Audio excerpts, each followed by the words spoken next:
इस वक्त हम मौजूद है बारामूला के उस शहर में जहां पर बिपिन रावत जो कि फ़ौज के सीडीएस रहे थे, उन्होंने काफ़ी टाइम बिताया और यहाँ के लोगों से आपने सुना कि किस तरह उनके साथ उनका व्यवहार था, किस तरह रहते थे। और आज लोग बिपिन रावत को वाकई दिल से यहाँ पर याद करते हैं, उनकी जो कंट्रीब्यूशंस है उनको याद करते हैं। जनरल बिपिन रावत का बारामूला के लोगों और ख़ास तौर पर कश्मीर के लोगों के साथ जितना प्यार था, उतना शायद ही किसी फौजी अफसर के साथ रहा होगा। आज बारामूला में जनरल रावत को दिए जलाकर लोगों ने याद किया।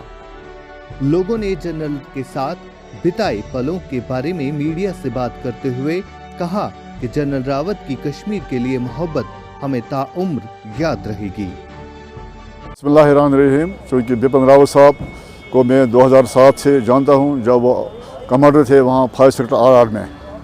उनसे मेरी मुलाकात पहले वहीं हुई थी, फिर मैं उनके पास जाता रहता। फिर उनकी यहाँ से पोस्टिंग हो गई बाहर, तो उसके बाद वहाँ बारामूला में 9 इन्फेंट्री का GOC बनकर आ गए। तो उनसे भी उस वक्त हम हर वक्त मिलते रहते थे। तो अगर कभी कुछ जाती हो भी जाती थी किसी वजह से, अपने मतलब वो अपने आदेश देते अपने अफसरों को कि बुज़ुर्ग के साथ, नौजवानों के साथ अब उनसे कैसे चलना है, कैसे बात करनी है। तो पिछले साल उनकी मतलब एक हादसाती मौत हो गई। तो जब हमने सुना हमें बहुत दुख हुआ। तो हम उनके मतलब दोनों में डॉक्टर मुदलिका उनकी मिसेज थी, वो हमारे घर में 2 बार आई है। तो हम उनको हर वक्त याद करते हैं और करते रहेंगे। बारामूला के आम शहरियों ने कहा कि बिपिन रावत जो कभी बारामूला में 19 इन्फेंट्री डिवीजन के जनरल अफसर कमांडिंग के तौर पर खिदमात अंजाम दे चुके थे, कश्मीर के लोगों के साथ गहरा ताल्लुक रखते थे, जो शायद किसी दूसरे फौजी अफसर से ज्यादा हो। जनरल रावत जो तमिलनाडु में एक हेलीकॉप्टर हादसे में अपनी अहलिया के साथ हलाक हो गए थे, कश्मीर में खिदमात अंजाम दे चुके हैं। वो पहले उड़ी जिला बारामूला में कंपनी कमांडर थे और बाद में वटलब सोपोर में वाक़ा फौज के 5 सेक्टर के सेक्टर कमांडर थे। तारुफ ब्रोट बड़ जान अहन यह बड़ जान, अम कर जबरदस्त ये लूकन खदमत, तो बेस जहनी जबरदस्त ये मुतफिक राय कि ये लूक गि सतावन इन कह। अमिस जबरदस्त वारिया सलाहियत कि यह लूकन से जब प्यार मोहब्बत ज़्यादा पानस कर जनाब।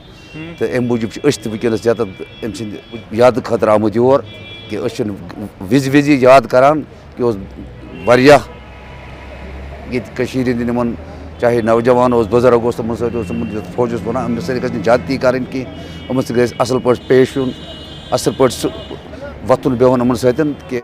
वादी में जनरल रावत का आखिरी दौर 19 इन्फेंट्री डिवीजन के जनरल अफसर कमांडिंग के तौर पर था। इस दौरान ही जनरल रावत बारामूला शहर में बहुत से लोगों के करीब हो गए थे। देखिए, रावत साहब के ताल्लुकात मेरे ऐसे थे कि रावत साहब मेरे बिना और मैं रावत साहब के बिना नहीं रहते थे। हम हमेशा मतलब जब वो यहाँ थे तो तब तो मैं रोज़ ही मिलता था, रोज़ ही बात होती थी। वो घर आते थे, मैं उनके यहाँ जाता था। रावत साहब हमेशा यहाँ के नौजवानों के लिए फ़िक्रमंद थे। उन्होंने हमेशा यहाँ के नौजवानों के लिए मतलब हमेशा वो फ़िक्रमंद थे। उन्होंने यहाँ पे वो बहुत सारे ऐसे प्रोग्राम चलाए, जैसे हुनर से रोज़गार।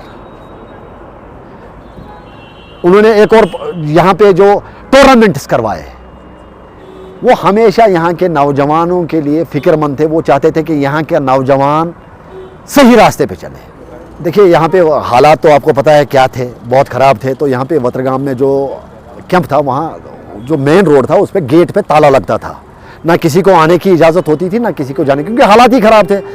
फिर मैंने रावत साहब को एक दफ़ा बोला, मैंने बोला जनाब ये ताला लग रहा है तो लोगों को बड़ी तकलीफ़ होती है। तो उन्होंने 1 मिनट में वो जो गेट है उसका जो ताला वाला लगता था वो बिल्कुल उन्होंने ओपन करवा दिया, क्योंकि उनको लोगों की बड़ी फिक्र थी। उन्होंने बोला लोग क्यों परेशान हो जाएंगे।